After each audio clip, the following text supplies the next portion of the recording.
بسم اللہ الرحمن الرحیم۔ اللہ کے نام سے شروع جو نہایت مہربان رحم والا۔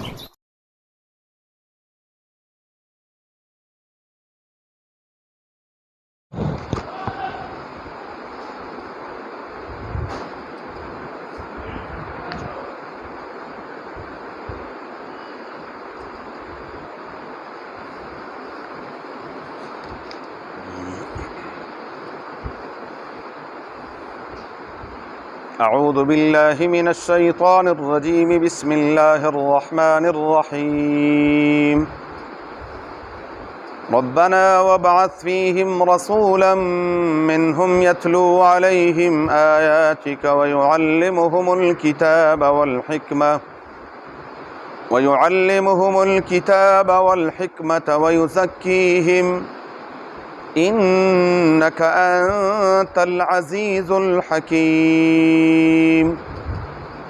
ربنا، اے ہمارے پروردگار، وابعث فیہم رسولا، اس امت میں سے پیدا فرمائیے عظیم الشان پیغمبر، منہم جو انہی میں سے ہو، یتلو علیہم آیاتک، وہ ان پر آپ کی آیات کی تلاوت فرمائیں، وَيُعَلِّمُهُمُ الْكِتَابَ وَالْحِكْمَةَ، اور وہ ان کو کتاب اور حکمت کی تعلیم دیں، وَيُزَكِّيهِمْ، اور ان کو پاک کریں، إِنَّكَ أَنْتَ الْعَزِيزُ الْحَكِيمُ، بے شک تو کمال قدرت اور کمال حکمت کا مالک ہے۔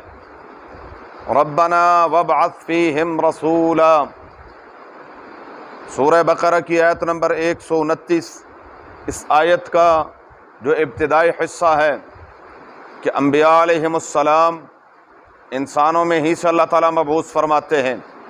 نمبر 2، رسول اللہ صلی اللہ علیہ وآلہ وسلم کے فرائض منصبیہ کا ذکر۔ پہلا فرض یتلو علیہم آیاتک، تلاوت آیات، اور دوسرے نمبر پر فرمایا وَيُعَلِّمُهُمُ الْكِتاب، صرف تلاوت نہیں، اور یہ بھی میں نے کل عرض کیا تھا کہ تلاوت، قرآن کریم کی تلاوت یہ عظیم عبادت ہے۔ افضل الذکر القرآن، رسول اللہ مبارک فرماتے ہیں صلی اللہ علیہ وآلہ وسلم۔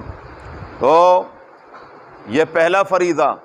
دوسرے نمبر پر یعلمہم الکتاب، کتاب کی آیات کی تلاوت بھی کر دی، ان کو پڑھ کر بھی سنا دیا، اور پڑھ کر سنانے کے بعد ان کو سمجھانا بھی رسول اللہ مبارک کے فرائض میں سے ہے۔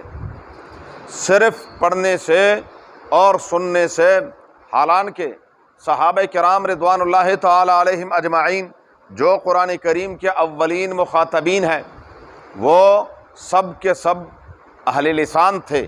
انا انزلناہ قرآنا عربیا، ہم نے قرآن کریم کو عربی زبان میں نازل کیا، اور اولین مخاطبین بھی اہل عربی زبان کے جاننے والے نہیں صرف، بلکہ کیا ہے، ماہر ترین ہے۔ ہر دوسرا آدمی بہترین شاعر ہے، فصیح اور بلیغ ادیب ہے، لیکن اس کے باوجود قرآن کریم کی آیات کی تعلیم یہ رسول اللہ صلی اللہ علیہ وآلہ وسلم کے فرائض میں سے ہے۔ نبی کریم صلی اللہ علیہ وآلہ وسلم مسجد نبوی میں تشریف لائے، دیکھا 2 جماعتیں بیٹھی ہوئی ہیں۔ ایک جماعت وہ ہے جو ذکر اذکار میں مصروف ہے، ورد کر رہا ہے۔ دوسری جماعت وہ تھی جو کہ آپس میں مسائل اور قرآن کریم کی آیات کے مفاہیم، ان کو آپس میں ان پر بحث کر رہے تھے۔ رسول اللہ مبارک نے فرمایا انتما علی خیر، تم دونوں خیر پر ہو، دونوں خیر پر ہو۔ جو اوراد کر رہے ہو، ذکر کر رہے ہو، یہ بھی بہت خیر کی بات ہے، لیکن یہ جو دوسرے کام کرنے والے ہیں، میں ان کے ساتھ بیٹھوں گا۔ کیوں؟ انما بعثت معلما، رسول اللہ مبارک فرماتے ہیں مجھے اللہ نے معلم بنا کر بھیجا ہے، تعلیم دینے والا۔ ہماری اس امت کی سب سے بڑی خوش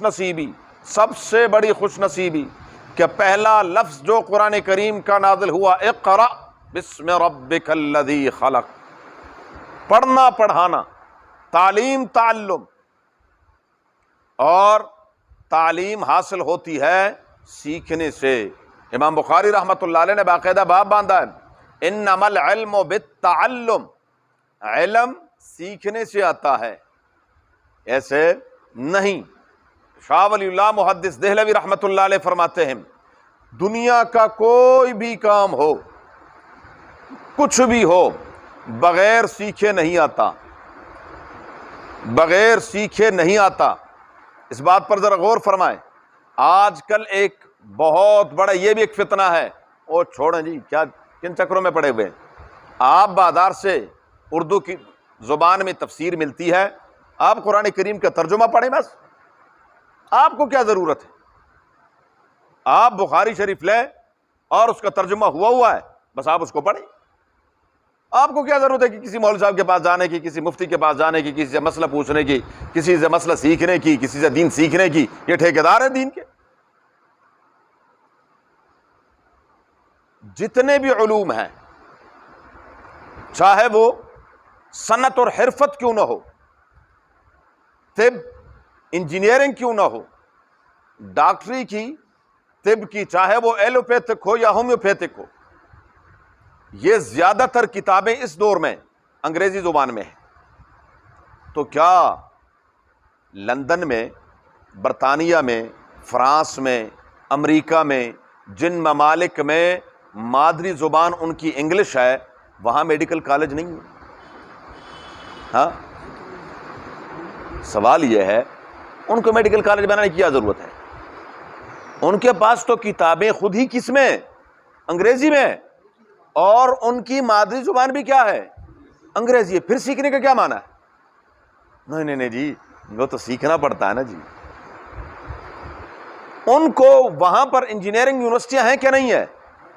ہاں، اچھا، اس سے بھی آسان ہمارے ممالک میں، جہاں ہماری مادری زبان پنجابی ہے، پشتو ہے، اردو ہے، دوسری زبانیں ہیں، سرائکی ہے، تو اس سے بہتر نہیں ہے کہ یہاں پر صرف لینگویج کورس کیے جائیں، زبان سکھا دی جائے، چاہے 1 سال میں سیکھ لے، 2 میں سیکھ لے، 5 میں تو سیکھ لے گا نا، 5 سال میں بہترین انگریزی سیکھ لے، یہ سارے کالج یونیورسٹیاں بند کر دیں، وہ خود کتابیں لیں اور پڑھیں اور خود انجینئر بن جائیں۔ جس کا دل چاہتا ہے وہ خود ہی کتابیں پڑھ کے ڈاکٹر بن جائے، جس کا خود دل چاہتا ہے وہ جو مرضی بن جائے، سائنسدان بن جائے۔ یہاں کہتے نہیں جی ایسا نہیں ہوتا، لیکن جب دین کی بات آتی ہے، ہاں نہیں جی، ہم ان کے کوئی غلام ہیں، یہ ہمیں غلام بنانا چاہتے ہیں کہ جی ہم ان سے سیکھیں۔ نہیں، اگر لوہار بننا ہے نا، لوہار، تو کیا کریں گے؟ لوہار کے پاس آپ کو بٹھانا پڑے گا اس کو۔ اگر آپ نے اپنے بچے کو بہترین کاروباری بنانا ہے تو کیا کریں گے؟ کسی دکاندار کے پاس بٹھائیں گے آپ، وہ دنیا کے جتنے مرضی کامرس کالج کے بی کام، ایم کام، وہ کام سارے پڑھ لے، جب تک وہ کسی دکاندار کے پاس نہیں بیٹھے گا، اس کو کام گم کا کچھ نہیں پتا کہ کام کیا ہوتا ہے۔ ایک آدمی اگر الیکٹرک میں ڈپلوما کر لے، اس سے کہیں ذرا یہ بٹن تو وہ کہیں گے نہیں، بٹن کے لیے آپ کو الیکٹریشین کو بلانا پڑے گا۔ وہ الیکٹریشین جو انگوٹھا چھاپ ہے، جس کو اپنا نام لکھنا بھی نہیں آتا، آپ اس الیکٹرک انجینئر صاحب سے کہیں کہ جی ذرا یہ بورڈ تو ہمیں بنا دیں، وہ کہیں گے بورڈ بنانا میرا کام ہے۔ تو بھائی کس کا کام؟ آپ نے الیکٹرک نہیں پڑھی؟ نہیں، یہ تو کون کرے گا؟ الیکٹریشین کو بلائیں گے، وہ کرے گا جس کو کچھ نہیں پتا، پڑھا اس نے کچھ نہیں، لیکن کیا ہے؟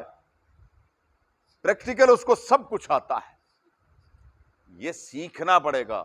اسی طرح قرآن کریم کی تعلیم، پھر یہ تو دنیاوی معمولی چیزیں ہیں، یہ وحدہ لا شریک کے علوم ہے، اتنا دقیق، اتنا باریک، پھر اس میں طبعیات اور فلسفہ، یہ سب کچھ موجود۔ ان سب کو ہم کہیں کہ نہیں جی خود ہی آپ بس قرآن کا ترجمہ پڑھ لیں بس۔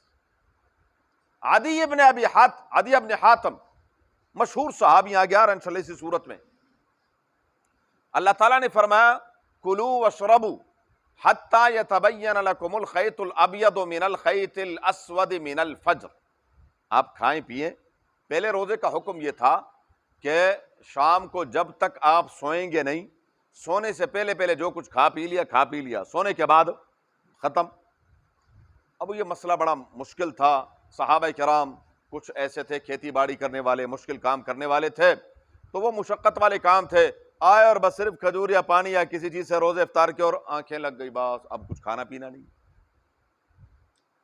اب اتنا لمبا عرصہ سارا دن بھی روزہ، اور ادھر صرف اور صرف اس نے کیا ہے افطار کیا اور ساتھ ہی آنکھیں لگ گئی بات۔ تو اللہ تعالیٰ نے آسانی فرمایا کھاؤ پیو یہاں تک کہ تم سفید اور کالی دھاری میں فرق کر لو۔ اب ان صحابی نے یہ کیا، 2 دھاگے لیے اور وہ اپنے سرہانے کے نیچے رکھ لیے۔ اب صبح دیکھتا رہا، بیگم سے کہا نہیں اب یہ پتہ نہیں چل رہا کہ سفید کون سا کالا کون سا، لیا ہو ایک گلاس پانی پی لیا۔ پھر تھوڑی دیر کے بعد پھر دیکھا کہ لگے نہیں ابھی بھی پتہ نہیں چل رہا، دے دے کوئی چیز کھانے کی۔ صبح تک یہ کرتا رہے، صبح آئے، فرمایا حضور میں نے تو یہ کیا۔ رسول اللہ مبارک مسکرائے، فرمایا آپ کی گردن تو بڑی چوڑی نہیں ہے، کیا فلاک آپ کے سرہانے کے نیچے آ گئے؟ اس سے مراد یہ دھاری تھوڑی ہیں، اس سے تو صبح صادق اور صبح کاذب ہے۔ جب صبح ہوتی ہے تو اس صبح سے پہلے ایک سفید سی یوں دھاری بن جاتی ہے افق پر، لیکن اس کے بعد پھر اندھیرا چھا جاتا ہے، اس کو کہتے ہیں صبح کاذب، جھوٹا صبح۔ پھر اس کے بعد تھوڑی دیر کے بعد پھر ایک دھاری، اور پھر وہ پھیلتے پھیلتے پھیلتے پھیل جاتی ہے افق پر، اس سے پھر روشنی پھوٹتی ہے اور وہ روشنی عام ہو جاتی ہے۔ فرمایا اس سے مراد یہ ہے، ادھر اردو نہیں جانتے، حقیقت یہ ہے، ایک شخص نماز پڑھ رہا تھا تو وہ یوں نماز پڑھ رہا تھا، یوں ہل رہا ہے، تو دوسرے نے کہا بھئی آپ ہل کیوں رہے ہیں؟ اس نے کہا بخاری میں لکھا ہوا ہے۔ اچھا جی بخاری میں کہاں لکھا ہوا ہے؟ اس نے کہا میں آپ کو ابھی لا دیتا ہوں۔ وہ لے کے آیا بخاری میں، اس نے اب اوپر کا تو پتہ کچھ نہیں ہے کہ اوپر کیا لکھا ہوا ہے، اس نے نیچے ترجمہ پڑھا ہوا تھا۔ اب بخاری میں رسول اللہ مبارک فرماتے ہیں کہ جب تم میں سے کوئی شخص امام بن جائے تو لمبی نمازیں نہ پڑھنا، کہ 2 4 رکوع آپ عشاء میں پڑھیں، مغرب میں لمبی لمبی تلاوتیں کریں، آپ قرات کریں۔ فَلْيُخَفِّفِ الصَّلَاةَ ہے، تو فَلْيُخَفِّفْ کا معنی مترجم نے کہا کہ ہلکی نماز پڑھیں، کیا؟ اس نے کہا ہل کے نماز پڑھیں۔ اب ادھر زبردستی تو ہوتی نہیں ہلکی اور ہلکی پر۔ اب اس نے کہا جی دیکھو بخاری میں لکھا کہ ہل کے نماز پڑھیں، اس لیے تم بخاری پر عمل کر، تمہیں تو پتہ کچھ نہیں ہے، جاہل ہو سارے، بخاری تم پڑھتے نہیں اس لیے تو تم آرام سے کھڑے رہتے ہو بخاری میں کہ ہل کے نماز پڑھو۔ نے کہا اللہ کے بندے ہل کے نہیں ہے، یہ فَلْيُخَفِّفْ کا معنی ہے ہلکی کا معنی ہے کہ کم قرات کریں، کیونکہ فَإِنَّ فِيكُمُ الضَّعِيفَ وَذَا الْحَاجَةِ، تم میں سے کوئی بیمار بھی ہوگا، کوئی کمزور ہوگا، کوئی ضرورت مند ہوگا، یہ نہ ہو کہ وہ نیت باندھ کے کہے کہ کس مصیبت میں مبتلا ہو گیا، مولوی صاحب تو رکوع ہی بھول گئے۔ تو اس لیے جب اپنی اکیلے نماز پڑھیں جتنی مرضی لمبی قرات کریں، لیکن جب آپ نے امامت کرنی ہو تو پھر آپ نے جماعت کے ساتھ لوگوں کو دیکھ کر، اب یہ بھی اس کا مطلب یہ بھی نہیں ہے کہ فجر جو ہے وہ کیا کریں انا اعطینا اور قل هو اللہ پر پڑھیں، یہ بھی اس کا معنی نہیں ہے۔ فجر میں ذرا تھوڑی سی تلاوت لمبی ہونی چاہیے، اسی طرح اس سے کم پھر عشاء میں ہونی چاہیے، ظہر میں ہونی چاہیے، پھر مغرب میں سب سے کم ہونی چاہیے اور عصر کی نماز میں۔ تو بہرحال عرض یہ کر رہا تھا کہ قرآن کریم کی تعلیم، قرآن کو سیکھنا ہے، یعلمہم الکتاب لتبین للناس ما نزل الیہم، میرے محبوب صلی اللہ علیہ وسلم تھا کہ آپ بیان کر دیں وہ جو آپ صلی اللہ علیہ وسلم کی طرف اللہ نے نازل فرمایا ہے، کہ اللہ تبارک و تعالیٰ کا منشا، اس کی مرضی، اس کا حکم کیا ہے۔ قرآن کریم میں ہے آتوا الزکاۃ، تو ہمیں کیا پتہ زکوٰۃ کا کیا معنی ہے، اقیموا الصلاۃ کیا معنی ہے ہمیں نہیں پتا، کون بتائیں گے؟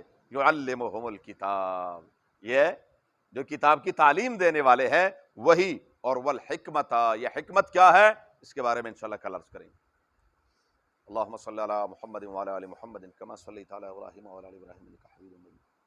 اللهم بارك على محمد وعلى آل محمد كما باركت على إبراهيم وعلى آل إبراهيم إنك حميد مجيد. اللهم ارحمنا بالقرآن العظيم، اللهم ارحمنا بالقرآن العظيم، اللهم ارحمنا بالقرآن العظيم واجعله لنا إماما ونورا وهدى ورحمة يا رب العالمين. اللهم ذكرنا منه ما نسينا وعلمنا منه ما جهلنا وارزقنا تلاوته آناء الليل وأطراف النهار واجعله لنا حجة يا رب العالمين. اللهم نبر قلوبنا بالقرآن وزين أخلاقنا بالقرآن ونجنا من النار بالقرآن وادخلنا الجنة بالقرآن. اللهم حصل مرادنا ويسر أمورنا، اللهم حصل مرادنا ويسر أمورنا، اللهم حصل مرادنا ويسر أمورنا بجاه حبيبك المصطفى ونبيك المرتضى صلى الله عليه وآله وأصحابه أجمعين برحمتك يا أرحم. جزاكم الله في الدارين.